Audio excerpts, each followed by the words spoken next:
La Fabrique de l'information, François Saltiel. Bonjour à toutes et à tous et bienvenue dans La Fabrique de l'information, le rendez-vous de France Culture consacré au décryptage du travail journalistique et à l'analyse des récits médiatiques. Guerre en Ukraine, massacre à Gaza, montée des populismes, péril écologique et instabilité politique. Exemple ces derniers jours, un Premier ministre démissionnaire, parti puis maintenu pour incarner dans le réel un jour sans fin, avec le risque qu'on n'y comprenne plus rien ou que le public ne cherche plus à faire l'effort. Ce flux continu d'informations anxiogènes pousse au phénomène d'évitement de l'actualité. 36% des Français déclarent l'éviter parfois ou souvent quand celle-ci ne les rattrape pas au milieu de leur fil Instagram entre une recette de cuisine et une photo de piscine. Submersion, surconnexion et une fatigue qui provoque un exode informationnel, la volonté de se replier seul ou en communauté pour aborder le monde autrement. Quelle responsabilité des médias dans ce contexte où le lien avec le public s'affaiblit? Comment redonner le goût de s'informer et sortir du sentiment d'impuissance? Et si le journalisme de solution qu'il conviendra de définir en était une? Comment les rédactions doivent repenser les formats et les approches pour se reconnecter à une audience qui doute? Voilà les grandes questions de cet épisode en ce vendredi 10 octobre, journée mondiale de la santé mentale. Comment informer sans déprimer? 3 invités en pleine forme pour en parler.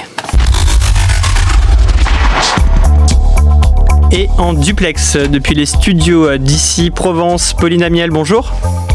Bonjour à toutes et à tous. Vous êtes sociologue des médias et du journalisme, directrice de l'école de journalisme et de communication de l'université Aix-Marseille et autrice de l'ouvrage Le journalisme de solution paru aux presses universitaires de Grenoble. En studio depuis Paris, David Medioni, bonjour. Bonjour. Vous êtes journaliste indépendant et directeur de l'Observatoire des médias de la Fondation Jean Jaurès qui a récemment publié un rapport sur cette fameuse exode informationnel. À vos côtés, Juliette Kev, bonjour. Bonjour. Vous êtes journaliste et directrice de Vert, un média indépendant qui traite de l'actualité au prisme des enjeux écologiques et qui applique en partie des méthodes du journalisme de solution pour lutter contre l'éco-anxiété. Enfin, comme chaque semaine, nous accueillons un membre de la rédaction de Courrier International, notre partenaire, qui veille, sélectionne et traduit le meilleur de la presse étrangère. Cet après-midi, Ingrid Terwatt est au micro. Bonjour Ingrid. Bonjour François. Avec une chronique dans le thème de notre émission, dites-nous. On va partir en Italie dans une communauté de jeunes qui ont décidé de vivre ensemble pendant 3 ans. Ça fait rêver ça. Vous avez le programme complet de l'épisode 6 de la Fabrique de l'information. Pensez à vous abonner au podcast sur l'application Radio France, à nous suivre en direct et en images sur la chaîne YouTube de France Culture ou sur son compte TikTok. Nous gardons le contact avec vous et vous pouvez même poser toutes vos questions à nos invités. Joséphine Reinhardt, qui prépare l'émission à mes côtés, reste à votre écoute.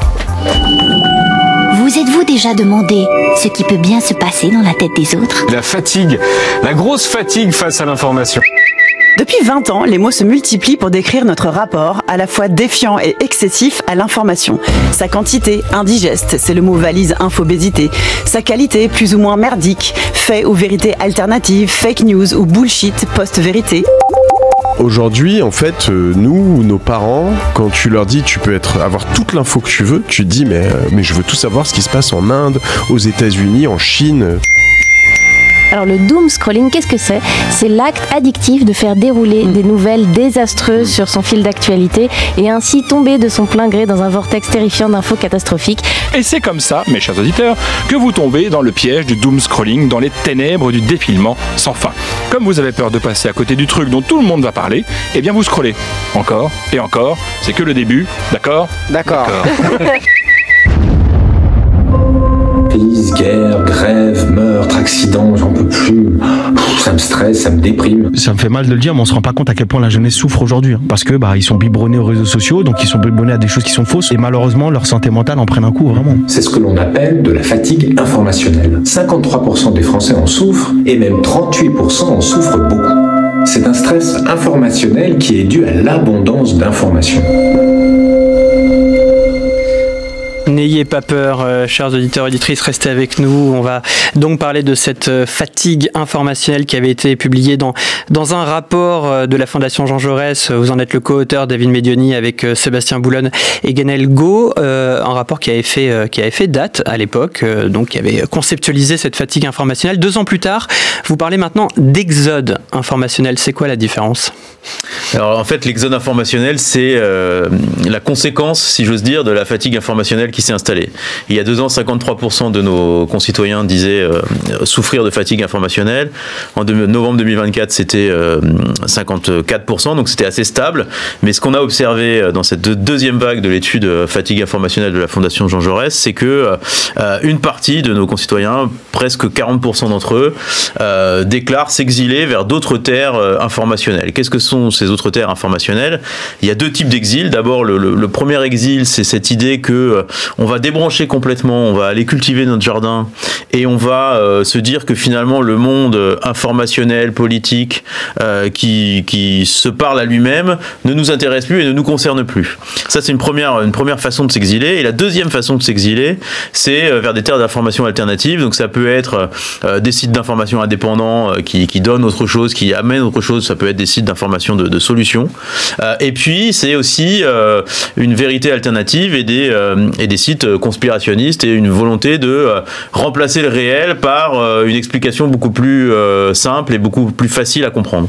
D'accord, donc on voit bien ces différentes volontés de se couper totalement du réel pour sans doute se ressourcer auprès de ses proches en disant finalement la vie c'est celle que j'essaye d'entreprendre avec les biens et ça va très bien comme ça, jusqu'au risque que vous venez d'évoquer d'exode vers une autre manière de concevoir le réel, et là on sait très bien qu'on est assez proche des thèses conspirationnistes. Pauline Amiel, pour expliquer cette surcharge informationnelle, vous pointez aussi le rôle délétère d'une information qui tourne en boucle et qui se répète d'un média à l'autre.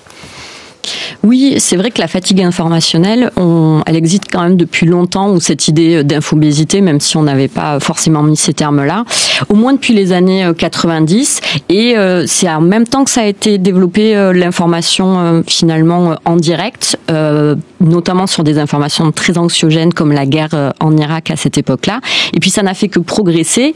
Et aujourd'hui, on est particulièrement impacté en France, notamment parce qu'en France, on a quelque chose qui est très puissant, c'est l'information en continu. Alors les télévisions d'information en continu, ça peut être les radios, ça peut être d'autres types de médias qui adoptent ce paradigme de l'information en continu.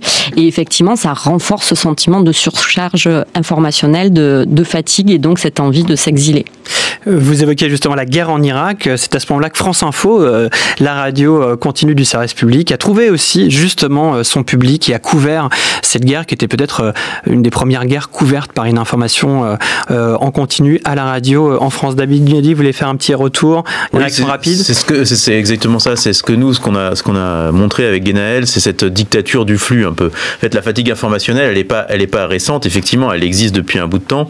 Mais ce qui est récent, c'est la densité avec laquelle l'information est martelée sur les individus et le flux continu qu'ils subissent et duquel ils n'arrivent plus à s'extraire en fait. C'est vraiment cette dictature du flux qui entraîne la fatigue informationnelle et qui ensuite conduit à l'exode informationnel ou à d'autres formes de régulation.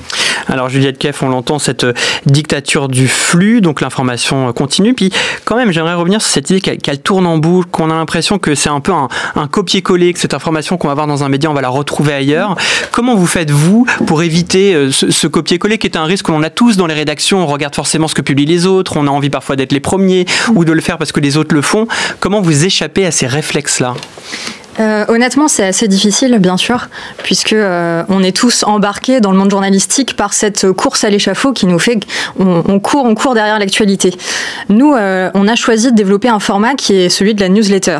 La newsletter, c'est un petit format, un petit journal qui est envoyé chaque jour dans la boîte mail de nos abonnés et qui a un début et une fin. Et en réalité, c'est le contraire de l'actualité en continu, c'est le contraire du flux. Donc ne serait-ce que dans le format, je pense qu'il y a quelque chose d'extrêmement sain à avoir une newsletter d'actualité sur l'écologie. Bien sûr, on a aussi un site internet sur lequel on peut aller retrouver tout un tas d'articles, de reportages et d'enquêtes. Mais le choix même de ce format, pour moi, répond justement à une logique d'avoir un traitement qui sorte de l'actualité immédiate. Et ce qu'on met à la une, justement, de notre newsletter, c'est quelque chose qu'on choisit. C'est pas forcément simplement des dépêches AFP qu'on va pouvoir reprendre et qu'on retrouve dans d'autres médias. C'est aussi de l'actualité que nous, on choisit de mettre à la une. Donc c'est ça aussi qui est très distinctif dans le format et dans le travail qu'on fait à Vert, c'est qu'on va choisir d'apporter nos propres sujets. Par exemple, aujourd'hui, à la une, on a mis un sujet de solution. On a choisi de s'intéresser à la tortue verte, qui est un animal qui était menacé d'extinction il y a quelques années et qui aujourd'hui va mieux, qui a été classé par l'UICN en préoccupation mineure. Et on a choisi d'aborder ce sujet d'actualité, cette publication de l'UICN qui est absolument partout dans l'actualité, mais avec cet angle particulier de comment les scientifiques et les associations ont pu justement lutter contre la menace de disparition de cette tortue. Donc amener une information positive, c'est-à-dire qu'une information qui ne donne pas l'impression qu'on ne peut plus agir. C'est intéressant quand même le format de la newsletter, puisque c'est un vieux format. On a toujours l'impression que dans le monde des médias, il faut se renouveler, repenser les codes et les genres. Et la newsletter, on en recevait beaucoup déjà il y a une vingtaine d'années et ça revient. Ça revient et c'est très complémentaire aussi du travail qu'on peut faire sur les réseaux sociaux qui lui est un travail de flux. Et là par contre effectivement il peut y avoir une forme de course justement sur la couverture de l'actualité pour ne rien manquer aussi dans ce déferlement d'actualité qu'on a par exemple sur Instagram ou sur LinkedIn, sur des plateformes sociales comme ça. Par contre vous avez dit une information positive, ça n'est pas vraiment une information positive et je pense qu'on va largement en parler aujourd'hui.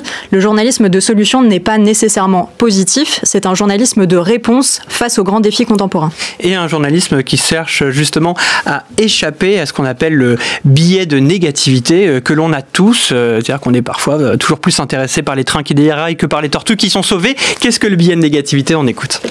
On passe d'info en info, sans but précis, et on reste absorbé par les nouvelles négatives à cause de ce qu'on appelle le biais de négativité. Ce biais cognitif reflète la propension humaine à accorder plus d'importance aux informations négatives qu'aux informations positives. Le biais de négativité n'est pas la seule chose qui peut expliquer le doom scrolling. Ce comportement compulsif intervient plus favorablement chez des personnes qui ont certaines vulnérabilités.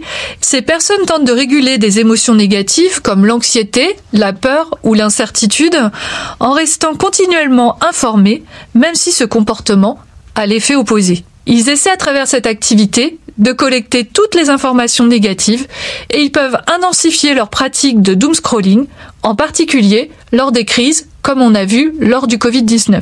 Mais il existe un dernier élément qui peut expliquer ce mécanisme. L'influence des flux d'informations contenus pour capter notre attention dans le cadre de l'économie de l'attention. Les plateformes de réseaux sociaux comme X, Threads ou encore TikTok ne sont pas neutres dans cette histoire. Elles créent un terrain fertile pour l'apparition et le maintien du doom scrolling grâce à leurs fils d'actualité infinis. Ces fils exploitent notre tendance à ce qu'on appelle l'escompte hyperbolique.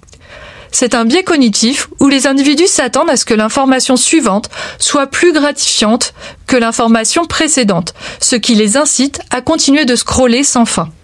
Voici un extrait donc de la série Votre cerveau, disponible sur France Culture, un épisode consacré à l'impact des écrans sur notre cerveau, et c'était Séverine Erel, la neuropsychologue qui parlait. Pauline Amiel, on l'entend, ce biais de négativité, on sait qu'il existe et il est encore plus fort du côté des journalistes.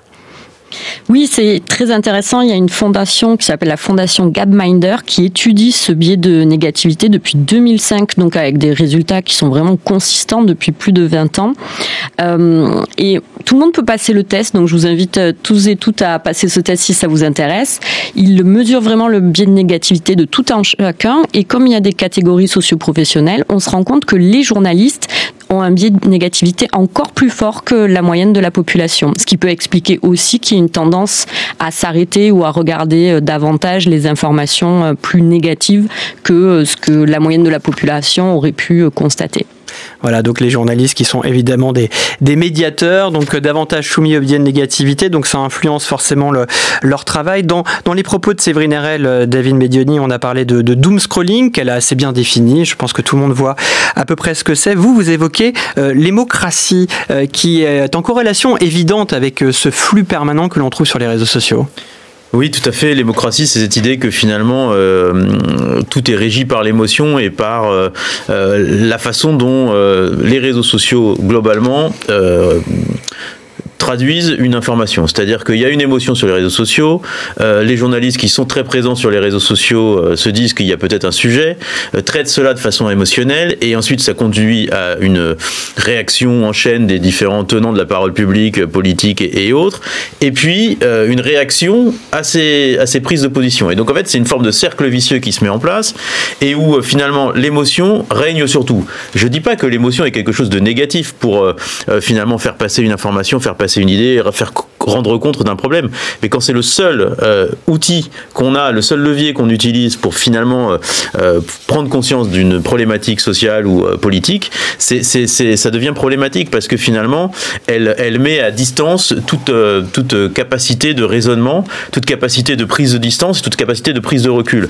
Ce flux là dont on parle, et finalement l'émotion, c'est le, comment dire, c'est le sentiment du flux. C'est la matière première, c'est le moteur première, en fait, du flux. Il y a quelque chose qui moi m'a sauté au visage quand on a travaillé là-dessus avec Guéna Elgo, c'est que finalement 80% des Français disent j'ai arrêté de regarder l'information parce que je sais pas quand l'événement s'est passé, je sais plus le dater dans le temps, et surtout ils disent ça me déprime sur la nature humaine et sur l'état même de l'humanité. Et donc, en fait, cette émotion, qui au départ est quelque chose peut-être de positif, nous amène à quelque chose de profondément négatif, et qui crée finalement une crise démocratique qui est issue de la façon dont on s'informe et dont on va chercher l'information. Et ce qui est intéressant, c'est pas parce qu'on se sent ému qu'on est davantage informé, c'est même l'inverse, c'est-à-dire que l'information impacte l'audience, mais ils restent pas plus informés après. Oui, ça permet pas de comprendre en fait, c'est-à-dire qu'on a un problème de compréhension des enjeux d'un grand événement, parce que finalement on le voit que par le prisme de l'émotion. Depuis Marseille, Pauline Amiel veut réagir, et juste après Juliette Keff. Oui, je suis complètement d'accord. C'est un phénomène qui est étudié depuis plusieurs années, plusieurs décennies même, qui montre qu'il y a un effet de narcose. Quelque part, plus on est informé et plus on va être apathique face à ce flot d'informations, à la complexité du monde, et on va se sentir impuissant. Ce qui fait que ça peut avoir aussi des impacts sur les démocraties et les prises de décision démocratiques des citoyens. Ça peut être vraiment lié avec ce découragement finalement, cette apathie et cette tentation qui est de se désintéresser des affaires de la démocratie. Et là, je renvoie bien sûr aux travaux de la sociologue Eva Illouz, qui a enquêté et creusé sur les corrélations entre la tyrannie de nos émotions et les valeurs démocratiques. Juliette Keff. Oui, je pense il faut rappeler que le modèle économique quand même de ces plateformes-là, c'est de vendre du temps d'attention pour vendre de la publicité. Donc tous les contenus qui sont les plus polarisants vont être ceux qui remontent en réalité dans le flux. Donc pour nous, en tant que producteurs d'information, il faut faire vraiment attention justement à ne pas forcément rentrer dans ce jeu-là, à savoir de produire une information qui va être de plus en plus polarisante. Par exemple, on le voit très bien sur le thème du changement climatique ou sur le thème de l'écologie de façon générale. Aujourd'hui, les contenus qui ressortent sont des contenus polarisants. Par exemple, on va opposer les chasseurs et les écologistes, on va opposer les agriculteurs et les écologistes, et ce sont tout un tas de forces derrière qui jouent sur ces clivages-là, qui sont vraiment aussi dans le théâtre des réseaux sociaux. Je pense qu'en revanche, l'émotion peut être un terrain intéressant. Ça peut aussi être utilisé pour produire des formats qui fonctionnent sur les réseaux sociaux pour nous, pour nos médias. Et je vais en donner un exemple, parce qu'à Vert, on est justement un petit peu spécialisé là-dessus. Le fait d'avoir des formats décalés, drôles, des vidéos qui fonctionnent très bien sur les réseaux sociaux. Je vais donner simplement l'exemple d'un sujet qu'on a fait il y a quelques jours sur l'hexane, donc ce dérivé du pétrole qu'on retrouve dans l'alimentation. On a fait une vidéo qui a dépassé 1,5 million de vues, donc qui a très bien fonctionné sur Instagram, avec simplement la liste de tous les produits qui contenaient de l'hexane. Et donc c'est un contenu qui est à la fois pédagogique, qui était incarné par Gaëtan Gabriel, qui est notre influenceur maison en quelque sorte, et qui répond à la fois à l'émotion et à un contenu pédagogique. Donc en réalité, je pense qu'on peut allier les deux, mais il faut bien sûr faire attention à ne pas vouloir rentrer dans ce cercle infini de l'émotion et de faire du clic pour faire du clic, qui est bien sûr un des biais les plus importants de notre profession aujourd'hui. Là, on le voit bien, l'information là sert à quelque chose de manière directe, c'est-à-dire que l'audience va s'informer et elle repart avec une matière qu'elle peut tout de suite utiliser dans le réel. Elle n'a pas juste été impactée. Puis un petit mot sur Gaëtan Gabriel, j'encourage bien sûr tous nos auditeurs et auditrices à regarder ces vidéos, qui est une bonne manière de lutter contre l'éco-anxiété. Votre sujet, c'est l'environnement. On sait que l'éco-anxiété, c'est un des facteurs majeurs qui amène à cette fatigue informationnelle et même qui impacte la santé mentale des plus jeunes et pas que des plus jeunes. Donc l'humour est sans doute une arme. En tout cas, c'est celle que vous utilisez. Vous voyez, même moi je dis arme. Ça, c'est intéressant aussi, puisqu'on a tous cette tendance en tant que journaliste à utiliser un vocabulaire. C'est la guerre entre TikTok et Instagram. Arme, comment? Donc j'entends tout ce qu'on dit là, ce sont des bonnes paroles, mais on a cette tendance quand même naturellement à dramatiser les choses. Une question qui nous vient d'un de nos auditeurs qui suit cette émission directement sur YouTube, je vous le rappelle, sur le compte de France Culture. Vous pouvez regarder cette émission. Une question de Raphaël Sergent qui vous a adressé, Pauline Amiel. Les rédactions ont-elles des chartes internes pour limiter les effets anxiogènes de leur couverture? Pas à ma connaissance, mais je sais que c'est un sujet qui préoccupe certaines rédactions. Alors, certaines rédactions, c'est certain. Je crois pas que ce soit intégré dans les chartes, mais en tout cas, de très nombreux journalistes se posent la question aujourd'hui et ont vraiment cette conscience qu'il peut y avoir un impact sur la santé mentale de leur public. Donc, c'est une question qui est vraiment en cours et je pense qu'elle sera traitée dans les prochaines années par les médias. David Medioni, puisqu'on parle de santé mentale, est-ce qu'il y a des corrélations qui sont objectivées entre cette santé mentale? Donc ça fait plusieurs années qu'on dit que les gens vont mal. Alors peut-être que pendant un moment donné, il n'y avait pas assez d'études et que la question de la santé mentale était dans un angle mort. En tout cas, ça fait quelques années qu'on en parle et cette journée, 10 octobre aujourd'hui, est une manière de sensibiliser à cette question. Est-ce qu'il y a une corrélation entre les informations anxiogènes et cette santé mentale? Oui, il y a une corrélation dans le sens où finalement, nous, dans ce qu'on a observé et l'échantillon de Français qu'on a interrogé, ceux qui se déclarent être le plus fatigués par l'information ou ou qui déclarent ne plus s'informer sont ceux qui souffrent le plus de stress, qui souffrent le plus d'anxiété et qui souffrent le plus de dépression. Donc il y a vraiment des éléments de santé mentale qui rentrent en ligne de compte. Alors est-ce que c'est le seul facteur? Bien sûr que non, mais en tout cas évidemment que la relation qu'on entretient avec l'information peut avoir des effets sur le stress qu'on ressent, l'anxiété qu'on ressent, voire même la dépression dans laquelle on est déjà plus ou moins personnellement et qui finalement qui est amplifiée par la relation qu'on entretient avec l'information. Ça, c'est des choses qu'on a objectivées avec Guéna Elgo dans l'étude, oui, tout à fait. Alors, on a cité journalisme de solution, je l'ai cité dans le chapeau de cette émission, Juliette Keff en a parlé. Il est assez méconnu, ce journalisme de solution. Lorsque j'ai dit que c'était positif, j'ai bien été repris, évidemment, parce que l'une des connotations que l'on accole à ce journalisme, c'est un journaliste de bisounours. On peut parfois penser que c'est le journal des bonnes nouvelles, donc il ne serait pas totalement en prise avec le réel. Pauline Amiel, vous avez écrit sur ce journaliste de solution un ouvrage. Vous le prodiguez aussi dans vos cours. C'est quoi le journaliste de solution ? Le journaliste de solution, c'est une méthode professionnelle créée par des journalistes, justement avec cette perspective de lutter contre la tendance négative des journalistes en général et de l'information, et donc qui encourage les journalistes à traiter avec beaucoup de rigueur, et il y a une méthode très précise, les problématiques de société, mais en proposant une solution potentielle pour les résoudre. Et il y a vraiment une méthode assez précise, et je pense que Juliette peut tout à fait préciser puisqu'elle le pratique. Ce qu'on appelle une passe décisive, Juliette. Merci beaucoup, Pauline. Eh bien oui, c'est une méthode qui a été développée notamment par le réseau international de journalistes de solutions.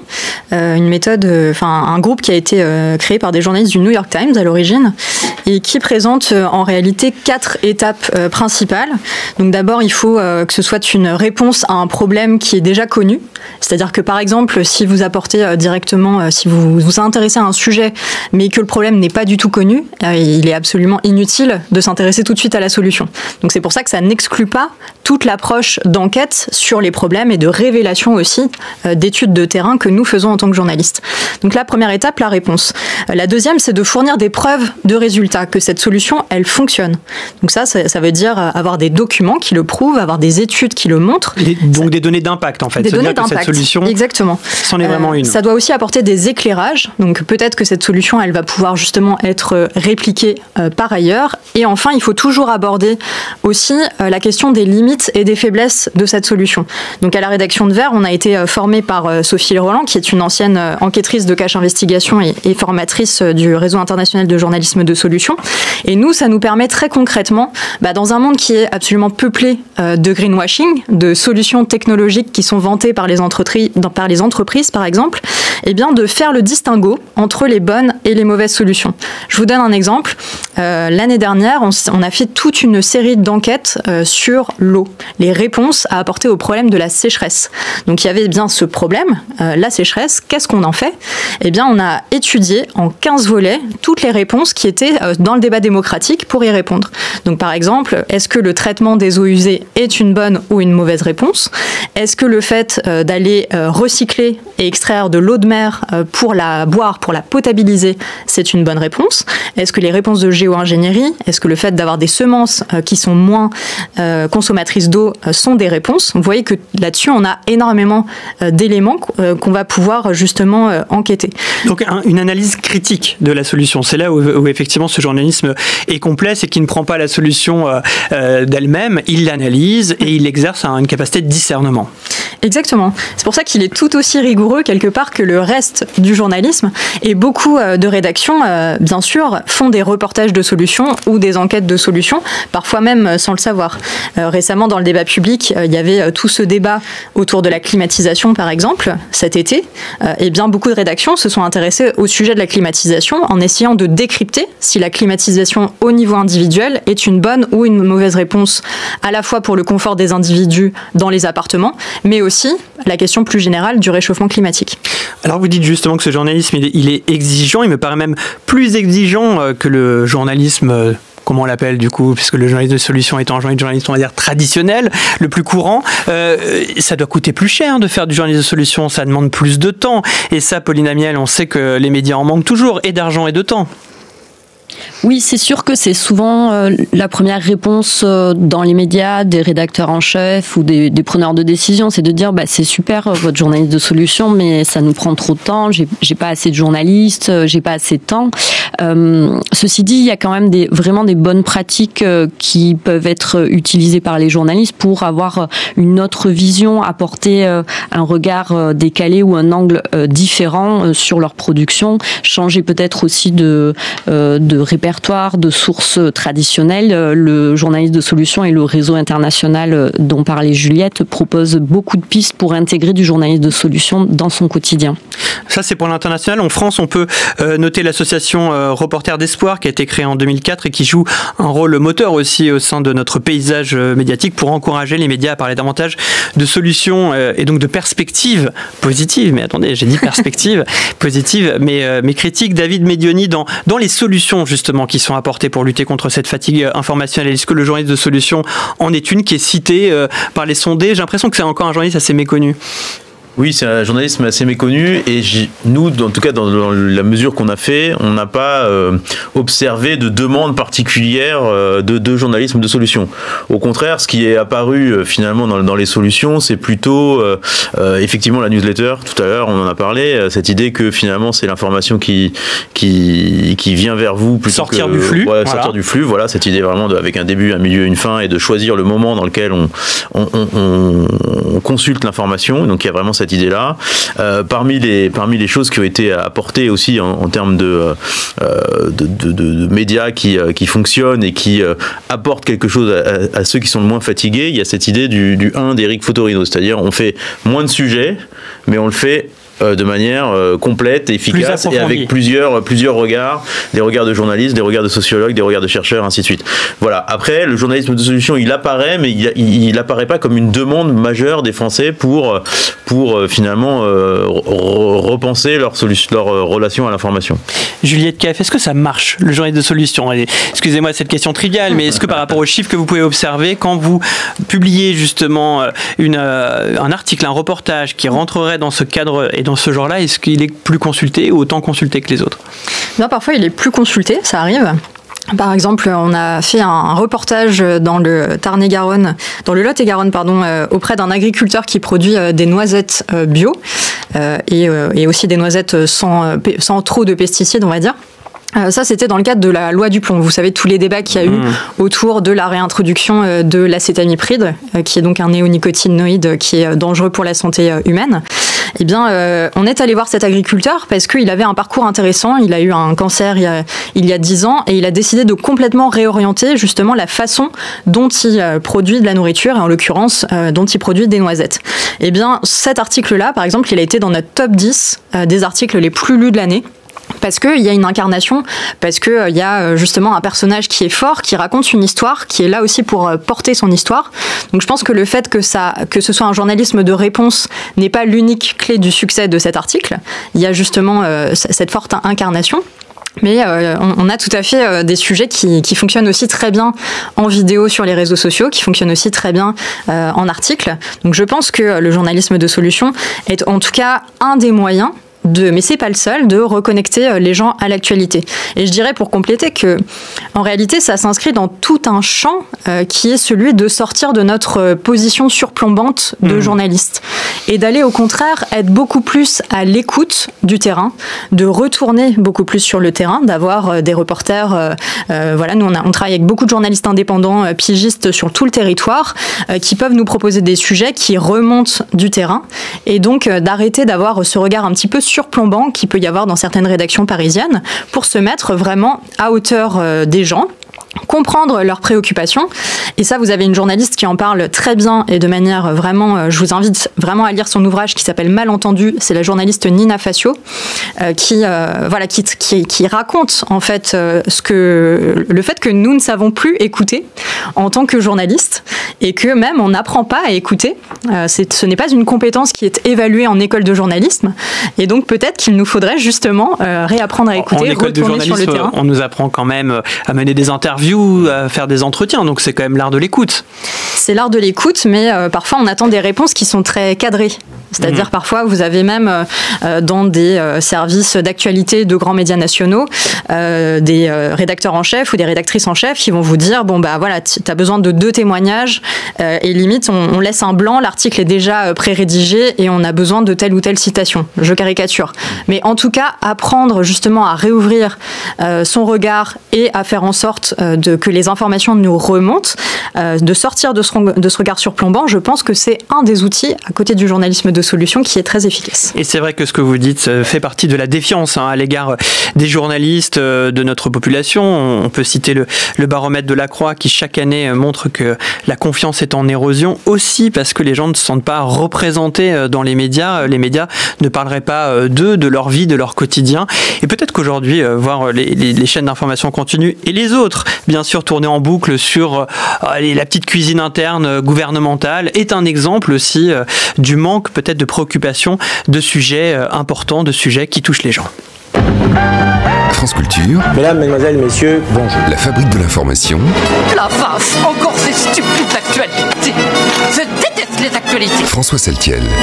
Et nous sommes toujours dans la fabrique de l'information avec David Medioni, qui est le directeur de l'Observatoire des médias de la Fondation Jean Jaurès, journaliste notamment à Conspiracy Watch. Nous sommes avec Juliette Keff, qui est la directrice de Vert, le média indépendant, et Pauline Amiel, depuis les studios d'Ici Provence, qui est directrice de l'école de journalisme et de communication d'Aix-Marseille. Justement, puisqu'on parle d'école de journalisme, Pauline, est-ce que les aspirants journalistes ont envie de faire du journalisme de solution, ou alors ce qu'ils préfèrent peut-être aller sur le front du côté de l'Ukraine? C'était l'objet de notre émission de la semaine dernière. Est-ce que c'est encore valorisé? Est-ce que c'est assez valorisé de faire du journalisme de solution? Ça l'est de plus en plus. Je l'ai constaté sur ces dernières années. Au début de mon parcours à Logicam, aucun étudiant ne connaissait le journalisme de solution. Et là, maintenant, chaque année, de plus en plus d'étudiants savent ce que c'est et s'y intéressent. Certains étudiants ont vraiment une volonté d'intégrer le journalisme de solution dans leur pratique. D'autres, pas du tout, et continuent à s'intéresser effectivement à d'autres types de journalisme. Et c'est très bien également. Mais je suis d'accord pour dire, avec Juliette, pour dire que c'est vraiment une bonne pratique qui est intéressante à connaître et à intégrer à tout un panel de bonnes pratiques pour restaurer justement cette confiance avec les publics. Alors Gilles Tallier, qui nous regarde sur YouTube, lui, a un peu de doute. Il nous dit, et il craint qu'à l'avenir, les informations obéissent au marché de la demande du bonheur, notamment sur YouTube. Juliette Keff, peut-être une réaction par rapport à cette crainte? Bien justement, je pense qu'on n'a pas été assez clairs, nous tous ici dans cette émission, puisque le journalisme de solution ne procure pas forcément du bonheur en soi, c'est-à-dire le but n'est pas de provoquer une émotion de satisfaction, voire de contentement, etc. C'est d'apporter une réponse à un problème qui est soulevé. Et donc, je pense que c'est même une urgence démocratique aujourd'hui de s'intéresser aux solutions qui sont dans le débat public, en l'occurrence les solutions qu'il faudrait collectivement qu'on prenne pour résoudre la crise climatique, par exemple, ou l'effondrement de la biodiversité. Donc, on a plutôt aussi une urgence justement à prendre à bras-le-corps ce problème. Et vous le savez peut-être, aujourd'hui, on parle beaucoup de backlash sur les questions d'écologie. De retour de bâton en bon français. Eh bien, ce backlash, on le voit qu'il est en réalité surtout politique et médiatique. Il y a notamment un institut très intéressant qui s'appelle Parlons Climat qui l'a bien montré et qui montre notamment que cette polarisation médiatique, elle reflète pas forcément l'opinion des gens. C'est-à-dire que les gens sont à 80% en faveur d'une action climatique, par exemple pour ce qui est d'investir dans le transport ferroviaire, de réduire les pesticides ou de limiter la publicité pour les produits les plus polluants. Mais par contre, justement, dans les médias, ça ne se retrouve pas forcément. Donc vous voyez, en fait, on provoque dans les médias traditionnels une forme de clivage qui n'est pas forcément la réalité de ce que vivent les gens au quotidien. Et souvent, les gens sont bien plus engagés quand ils voient d'autres personnes se mobiliser. Donc c'est là aussi notre rôle de journaliste qui est très important, et ça c'est un volet dont on insiste énormément à Vert, c'est de montrer la diversité des mobilisations sur l'écologie. Les mobilisations sur l'écologie, ça n'est pas seulement les luttes locales, les ZAD ou des mobilisations radicales. C'est aussi des cantines qui passent au bio sous la pression des parents d'élèves qui se sont mobilisés pour la santé de leurs enfants. C'est aussi voilà, des chasseurs qui se mobilisent face à la maladie qui décime des oiseaux en Loire-Atlantique, ou des communes qui sont justement qui font tout pour aller vers une transition écologique. Donc voilà, de montrer la diversité des acteurs, de montrer la diversité des points de vue et des réponses. Je pense que justement ça peut réussir à faire en sorte que la société transitionne dans sa globalité. Il y a un vrai lien, on le sent, entre les médias qui sont pas uniquement dans un simple rôle d'informer, mais aussi de provoquer l'action et l'engagement. Il y a quelques semaines, j'ai fait une chronique dans la matinale de France Culture par rapport à l'opération de Street Press, donc un média indépendant, qui avait fait une cartographie pour expliquer ce qui est pour eux un péril de la montée de l'extrême droite sur le territoire français. Et lorsque les gens s'abonnaient pour mieux comprendre ce qui se passait dans leur ville, dans leur village, ils avaient accès à de l'information locale, et assez vite, ils pouvaient se connecter avec d'autres gens qui partageaient les mêmes préoccupations en étant en lien avec des associations locales, Greenpeace local et autres associations. Ça, c'est intéressant aussi de revoir comment le média, qui a pour nature de préserver le lien aussi, de faire société, au-delà de sa mission d'informer, va sur le terrain et crée du commun. David Medioni. Ouais, moi, c'est ce que ça m'inspire, c'est que finalement, c'est sortir d'une logique d'audience pour aller vers une logique de public. C'est-à-dire arrêter de vouloir parler au plus grand nombre, indéterminé, inconnu, avec lequel on n'a aucun lien réel, pour aller vers un public avec lequel on partage des valeurs, on partage des envies d'action. Quand Mediapart s'est créé, on peut penser ce qu'on veut de Mediapart, mais il y a vraiment cette idée de modifier la perception qu'on pouvait avoir du journalisme d'investigation. Street Press, que fait Street Press, là c'est pareil. Quand Hebdo avait voulu se lancer, cet hebdomadaire avait voulu se lancer, ils avaient été dans différentes villes de France, ils avaient créé des conférences, ils avaient discuté avec leur public. La Croix a lancé récemment une initiative pour finalement permettre à des gens qui ne sont pas d'accord entre eux de se rencontrer avec l'aide d'un médiateur et de discuter. Donc il y a vraiment cette idée de retrouver la logique du public et sortir de la logique de l'audience qui est finalement celle des médias sociaux, qui sont dans la logique de l'attention, dans la logique de l'audience et dans la logique de toujours plus. En fait, peut-être que d'avoir moins d'auditeurs, de téléspectateurs, ainsi de suite, c'est pas forcément une mauvaise chose, en tout cas au départ, pour repenser son offre éditoriale et puis pour finalement renouer le lien avec le public. Je crois vraiment à cette idée qui peut paraître un petit peu contre-intuitive au départ. Pauline Amiel, une réaction justement entre cette logique de l'audience, non plus la course à l'audience, mais la recherche justement du public. Oui, complètement d'accord avec David. C'est aussi le Reuters Institute qui propose chaque année une analyse globale des médias qui explique qu'il y a une tendance que les médias devraient davantage se tourner vers une logique de public pour justement ne pas saturer non plus d'informations et surcharger la fatigue informationnelle. Parce qu'en jouant cette logique des plateformes sociales, de relance en permanence de tweets, de messages courts, il y a vraiment cette surcharge informationnelle. Tandis qu'en allant davantage vers une logique de public, on va peut-être aussi donner plus d'espace pour réfléchir, plus d'espace pour prendre le temps et donc mieux lutter, on va dire, contre cette surcharge informationnelle. Juliette Keff, le public, il a aussi une importance chez Vert puisqu'il participe à la ligne éditoriale. Ça aussi, c'est une manière d'impliquer son public dans le choix des sujets.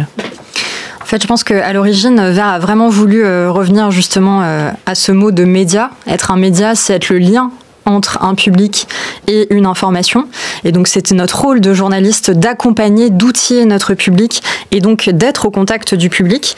Donc, nous avons créé le Club de Vert. Le Club de Vert, ce sont les soutiens mensuels, donc les donatrices et les donateurs qui nous soutiennent au quotidien, qui nous financent. Donc, il y a plus de 12 000 personnes quand même qui nous financent chaque mois et qui permettent de faire vivre notre équipe de 15 personnes tout de même. Et on les implique en fait de plein de façons différentes. Donc déjà, on fait pas mal d'événements physiques, donc c'est-à-dire on se retrouve dans des salles un peu à l'ancienne, hein, on se retrouve dans des salles, on discute, on crée et c'est pas seulement des tables rondes qui sont descendantes, mais il y a toujours des ateliers justement avec les publics pour savoir bien ce qu'ils pensent de Vert, ce qu'ils aimeraient bien, quel sujet ils aimeraient bien qu'on traite, comment est-ce qu'ils aimeraient bien qu'on traite. Donc on est dans une discussion et dans une intégration vraiment qui est très importante. Et une fois par an aussi, on les fait venir pour certains en conférence de rédaction. Donc ça, c'est un moment aussi qui est assez fort, où on les invite en fait dans la discussion même, dans la création du journal. Et puis on les consulte aussi très régulièrement au travers de courriers, donc encore des newsletters qui leur sont adressés pour les donateurs uniquement et qui nous permettent en réalité de les consulter sur plein de sujets différents. Par exemple, quel est le thème de la prochaine chronique qu'on va faire, où là on lance un podcast début novembre. Eh bien, ils ont pu contribuer au choix du nom et de la thématique. Donc c'est hyper intéressant en fait ce travail justement de co-construction de la ligne éditoriale, et pour nous je pense que c'est vraiment revenir à l'approche servicielle que doivent avoir les médias. On est au service de notre public et non pas donneur de leçons. Donc vous faites pas comme la conversion citoyenne, c'est-à-dire vous consultez pas les gens dans un premier temps et vous n'appliquez pas derrière les recommandations, vous les appliquez vraiment. Alors nous on les applique, on pourrait même on les applique, bien sûr on reste maître et maîtresse de notre ligne éditoriale évidemment, mais en tout cas c'est toujours très intéressant d'avoir ce lien avec eux, et en plus ils nous font toujours beaucoup rire, et l'humour chez Vert c'est absolument clé. Voilà, des liens qui font du bien. Tiens, ça tombe bien justement, c'est l'objet du hors-série de Courrier International, ces liens, ces médias créateurs de liens. Le lien, c'est aussi ce qui unit la Fabrique de l'information sur France Culture avec justement Courrier International. Ingrid, ça va être à vous. France Culture, la Fabrique de l'information. Et direction l'Italie, où un reportage de l'Espresso, repris donc par Courrier, explore une expérience singulière, une communauté de jeunes qui choisissent de vivre autrement. Oui, direction l'Italie donc, dans une villa du XVIIIe siècle, à 40 km au nord de Milan, où 8 Italiens d'une trentaine d'années ont décidé de partager leur quotidien, leurs repas, leurs doutes. C'est une manière de résister à ce que l'Espresso appelle l'ultramoderne solitude. La demeure est entourée de cèdres et de serres oubliées. Il est devenu le théâtre d'une vie collective baptisée Ephraïm. Chacun peut y séjourner 3 ans, et Gio, l'un des fondateurs, parle d'une communauté provisoire. Autour d'elle gravitent d'autres communautés italiennes nées dans les années 1970, souvent dans le sillage des mouvements catholiques sociaux ou de la contestation post-68arde. Sylvia, une résidente, dit, je la cite, « Vivre avec les autres, c'est un apprentissage de mes limites. » Et la journaliste en tire une leçon plus large. La vie communautaire, c'est une école viscérale de la démocratie, écrit-elle. Une démocratie qui ne passe pas par les urnes, mais par les gestes. Partager un plat, écouter, céder sa place. Et ce n'est pas tout à fait un hasard si ce texte nous vient de l'hebdomadaire italien L'Espresso. Vous avez raison, L'Espresso n'est pas un magazine comme les autres. Fondé en 1955, il incarne la grande tradition du journalisme d'investigation italien, celle qui a su affronter la corruption, les dérives du pouvoir et défendre une presse libre au cœur d'un paysage médiatique souvent soumis aux intérêts économiques. Héritier de la gauche intellectuelle et critique, il conserve un goût marqué pour le terrain, pour les récits de vie, pour les formes modestes du collectif, et reste l'un des rares hebdomadaires à mêler la rigueur du reportage à une écriture littéraire. Et c'est précisément ce ton qu'on retrouve sous la plume de Gaia Manzini, l'autrice de ce texte, qui est journaliste, mais qui est aussi une figure montante de la littérature italienne. Romancière, scénariste, chroniqueuse, elle appartient à cette génération d'écrivaines qui refusent de séparer l'intime du politique. Son regard, à la fois littéraire et social, donne au reportage sa profondeur, parce qu'elle n'enquête pas, elle écoute. Et ce regard trouve aujourd'hui un écho plus large. En France, Courrier International a traduit ce texte dans son dernier hors-série, vous le disiez, intitulé « Les liens qui nous font du bien ». Alors ce hors-série rassemble des articles venus du monde entier où l'on interroge la manière dont les individus cherchent à recréer du lien malgré la distance, malgré la crise ou malgré la guerre. Du Japon à l'Argentine, du Kenya à la Norvège, une même génération se dresse. Celle de jeunes femmes et hommes qui refusent la résignation et qui s'obstinent à trouver de l'espoir, non pas dans les institutions nécessairement, mais dans la chaleur des rapports humains. Ils inventent d'autres formes de solidarité, locale, numérique, familiale, souvent précaires, parfois dérisoires, mais profondément vitales. Et ce que nous disent ces jeunes Italiens, c'est qu'on peut oser et que le bonheur peut être contagieux. Oui, Giovanni, 26 ans, affirme en effet que le bonheur arrive souvent par contagion. Et voilà qu'on reparle donc de contagion. On n'est plus dans les histoires de virus, mais dans les histoires de liens. Le texte ne prononce jamais le mot thérapie. Et pourtant, tout y parle de santé mentale. Le reportage de l'Espresso ne commente pas, il montre.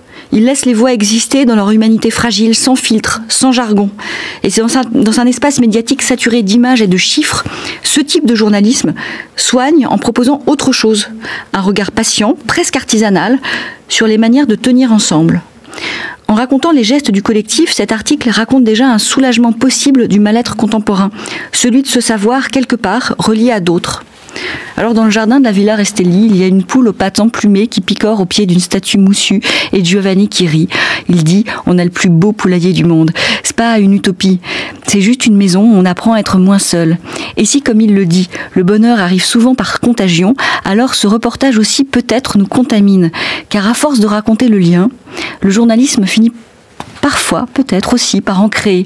Et dans sa monde de fractures, c'est un geste très politique. Merci beaucoup Ingrid pour ce voyage en Italie. Chez Courrier International, vous suivez évidemment cette émission depuis le début. Comment vous abordez à la fois cette notion de fatigue informationnelle que vous peut-être même ressentir à travers tous les articles que vous traduisez à travers le monde, et vous en tant que journaliste, en tant que membre de cette rédaction, comment vous essayez de lutter contre cette fatigue-là? Alors bien sûr qu'on la ressent, puisque on s'amuse à dire qu'on est la plus grande rédaction du monde, puisque on reprend des informations parues dans la presse de tous les pays. Donc bien sûr qu'on la ressent, mais on est à la fois témoin et acteurs et actrices de l'information, puisqu'on a aussi la possibilité de transmettre quelque chose, de faire ce lien. Et en moins de 2 ans, justement, on a consacré 5 numéros à des sujets qui font lien et qui marchent très bien, qui intéressent le public. Par exemple, Lire pour aller mieux, Ce qui nous lie, Mieux vivre en ville, Pourquoi court-on et Les amis pour la vie. Donc des grands sujets de société comme ça sur on résume en français avec une expression pas très jolie, de vivre ensemble. Mais au fond, c'est ça la question, c'est comment on fait lien, comment on fait société et ce qui nous fait aller ensemble mieux. Et dans le hors-série que vous montriez tout à l'heure, on a publié un article qui est très intéressant de la Süddeutsche Zeitung, où une journaliste et écrivaine d'origine turque, qui est allemande mais d'origine turque, propose 2 façons d'échapper à cette tendance qu'on a de fuir ou d'éviter l'actu anxiogène. Alors la première solution, c'est ce qu'elle appelle une philanthropie radicale, c'est-à-dire une solidarité mais qui existe en acte, pas juste en bonne parole, c'est pas du prêchi-prêchat de réseaux sociaux, hein. Donc c'est vraiment ouvrir une porte, aider quelqu'un, consoler quelqu'un qui va mal, aider quelqu'un. Et puis ça m'évoque juste, le prochain ouvrage de Pablo Servigne qui parle justement de la force, de la puissance du lien, de la puissance de l'amitié comme ressource. Tout à fait. Et donc il s'agit d'actes individuels, personnels, mais il y a aussi quelque chose de plus collectif, une façon d'être ensemble, de manifester. Elle cite les grandes manifestations en Allemagne contre l'extrême droite, être ensemble à l'unisson, manifester, faire un cordon sanitaire ou un barrage si on veut, manifester contre, bien sûr, mais manifester aussi pour. Et j'en viens à son deuxième point qui est très important et qui nous concerne nous tous en tant que journalistes, c'est proposer d'autres récits. Alors elle dit que d'une part, il est très important, évidemment, de démonter les mensonges qui pullulent dans toute la propagande sur le récit glorieux du passé, ah, c'était mieux avant, etc. Souvent des tissus de mensonges. Dans un temps, il faut faire ça, mais dans un autre temps, il faut proposer d'autres récits tournés vers l'avenir. Des récits plus optimistes, des récits qui proposent quelque chose, qui nous font vivre ensemble.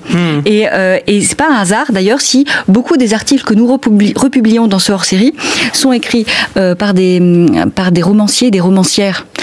Et ça, c'est le besoin effectivement des artistes, puisqu'on parle beaucoup de la panne des imaginaires. Et donc, peut-être qu'on attend même un peu trop de ces artistes pour qu'ils nous montrent une voix et qu'ils nous proposent un récit. Il y a juste une de votre phrase, Ingrid, enfin plutôt celle de la journaliste. Vous dites, elle tire une leçon, la vie communautaire, c'est une école viscérale de la démocratie. David Medioni, on voit que la frontière est mince, parce que finalement, quand vous parlez d'exode, c'est le repli. Cet exode, il peut être une menace pour la démocratie. Et en même temps, là, cette phrase dit l'inverse. C'est assez complexe de comprendre que former une communauté, ça peut être une manière de retisser des liens, et ça peut aussi être une manière d'être repliés un peu trop les uns avec les autres, sans faire justement société. Oui, complètement. C'est le grand paradoxe du lien et de la façon dont on crée un lien et dont on décide finalement de s'extraire de ce lien. Ce que ça m'inspire aussi, c'est cette idée que finalement, qu'est-ce que c'est que l'information, quoi ? Qu'est-ce que c'est que l'information et qu'est-ce qu'on recherche à travers l'information ? Est-ce qu'on recherche la volonté de mieux comprendre le monde ? Est-ce qu'on recherche la volonté de comprendre les coulisses des turpitudes des gouvernants ? Qu'est-ce qu'on recherche dans l'information ? Ça, c'est une réponse que chacun peut avoir, mais que globalement on peut réfléchir nous en tant que journalistes.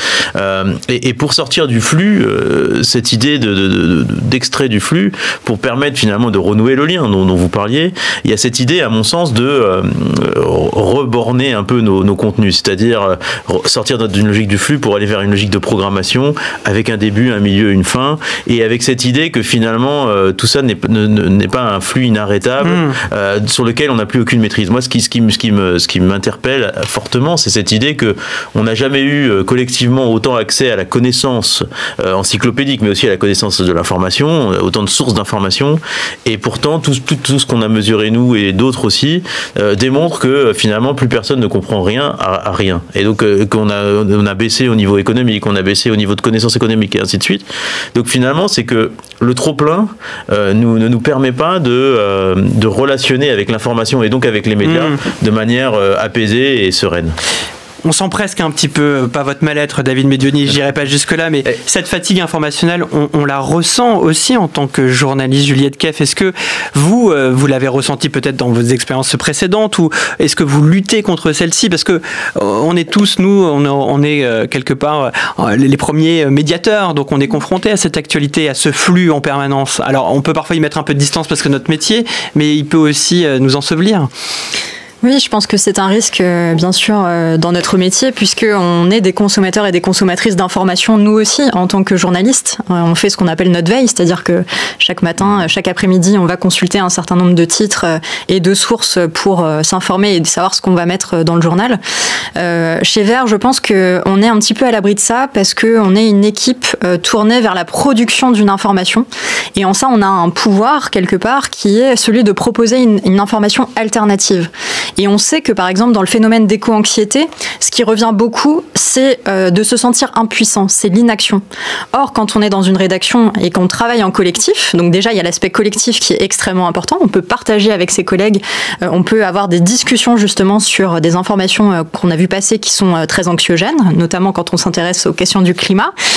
Mais on peut aussi décider justement de traiter collectivement des réponses, que ce soit par du journalisme de solution, que ce soit par de la consultation des publics. Et aussi, ce qui nous, je pense, qui nous différencie, c'est aussi ce traitement décalé. C'est-à-dire qu'on va mettre de l'humour, on va avoir un traitement avec beaucoup de jeux de mots, par exemple, dans la newsletter, qui sont aussi des remèdes à cette anxiété généralisée et qui nous permettent, je pense, de continuer à faire notre métier de journaliste sans ressentir trop cette fatigue. Mais est-ce qu'on peut faire du journalisme de solution de masse ? Parce que on a quand même l'impression que vous êtes un jeune média, mais un média, je dirais pas de niche parce que c'est connoté négativement, mais avec une audience qui est forcément restreinte par rapport aux médias mainstream. Est-ce que on peut arriver à pratiquer ce journalisme de solution, mais de manière quantitative ? Déjà, je suis pas tout à fait d'accord avec vous, parce qu'en réalité, à travers les réseaux sociaux, par exemple, aujourd'hui, on va toucher des millions de personnes. Donc certes, on est un média en ligne et on n'a pas l'audience, notamment des télévisions, puisque les premières sources d'information des Français et des Françaises aujourd'hui sont toujours la télévision. Néanmoins, on a des audiences qui sont quand même pas négligeables du tout. Donc je pense qu'on est en capacité aujourd'hui collectivement de faire un journalisme de réponse de qualité, mais par contre, effectivement, ça revient au point que vous soulignez la dernière fois, tout à l'heure, à savoir qu'il faut y consacrer du temps, il faut y consacrer des moyens. Donc il faut aussi que ce soit une des priorités des rédactions de se tourner vers un journalisme qui prend du temps. Or, on voit que la tendance est plutôt plutôt effectivement à une information continue qui se répète.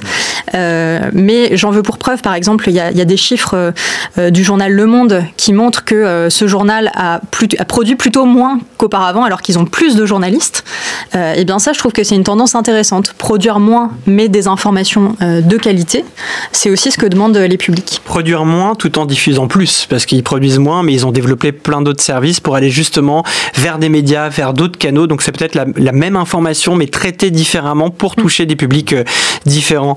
Pauline Amiel, je me rappelle d'un temps où il y avait Libération qui consacrait le Libé des solutions, qui était peut-être une grande vitrine de ce journalisme-là. On vient d'entendre Juliette Kev dire que ça prend du temps, que ça coûte de l'argent, que les rédactions ne sautent pas, ne bondissent pas sur ce journalisme. Quels sont vos espoirs? On parlait tout à l'heure de reporters d'espoir. Quels sont vos espoirs, vous, par rapport à ce journalisme-là dans les mois et années qui viennent? Moi, j'ai beaucoup d'espoir pour le journalisme de solution, mais aussi globalement pour tout type de réflexion sur la façon de faire de l'information, du journalisme qui soit plus narratif, qui soit tourné vers autre chose que vraiment cette information de flux. Et notamment parce que je suis au contact quasi quotidien des étudiants de l'école de journalisme et que je vois que c'est des jeunes qui ont vraiment envie de réfléchir sur l'information, réfléchir sur les médias, et qu'il y a beaucoup d'initiatives comme Vers le média en est une qui sont très regardés, qui ont une grosse audience, qui plaisent beaucoup et qui montrent que les publics ont envie aussi d'autres façons de traiter l'information et que finalement ce flux permanent d'informations qui se répètent, c'est pas inéluctable et qu'il y a d'autres pays d'ailleurs qui ne fonctionnent pas du tout comme ça. Le système médiatique ne fonctionne pas comme ça. D'ailleurs, il y a des distinctions du journalisme de solution par rapport aux autres pays. On sait que, je crois qu'en France, il est principalement tourné vers les questions écologiques et environnementales. Est-ce que dans d'autres pays, le journalisme de solution embrasse aussi les pratiques culturelles ? Oui, complètement. Moi, c'est un peu mon intuition que le journalisme de solution, il est souvent fait par des journalistes qui n'arrivent pas à être en tout cas certains de bien traiter un sujet. Et je crois qu'en France, il y a beaucoup de journalistes qui se posent la question de comment parler de climat dans les médias et de réchauffement climatique et ne sont pas forcément satisfaits de la façon dont ils traitent ces sujets-là. Et donc, il y a pas mal de journalistes de solution portés sur ces questions. Aux États-Unis, par exemple, ça a été pendant longtemps les sujets en lien avec l'éducation qui étaient particulièrement traités par le journaliste de solution. Mais il y a d'autres pays où ça va être la santé, où ça va être aussi la réconciliation. Au Rwanda, il y a plusieurs études qui ont été faites sur le journalisme de solution au Rwanda et qui est vraiment un journaliste dit de paix et de réconciliation. Donc vraiment, c'est ancré culturellement. Voilà, un journalisme de solution, miroir aussi des failles et des angles morts des paysages médiatiques à l'international. Ingrid Tharouet. Oui, en Inde, par exemple, le journalisme de solution, entre guillemets, porte beaucoup sur les questions des droits des femmes et du statut des femmes. Et il y a une dimension genrée dans ce journalisme de solution. On en parlait un petit peu avant l'émission. Beaucoup de personnes qui écrivent des articles sur le lien social, l'amitié, ça sont des femmes.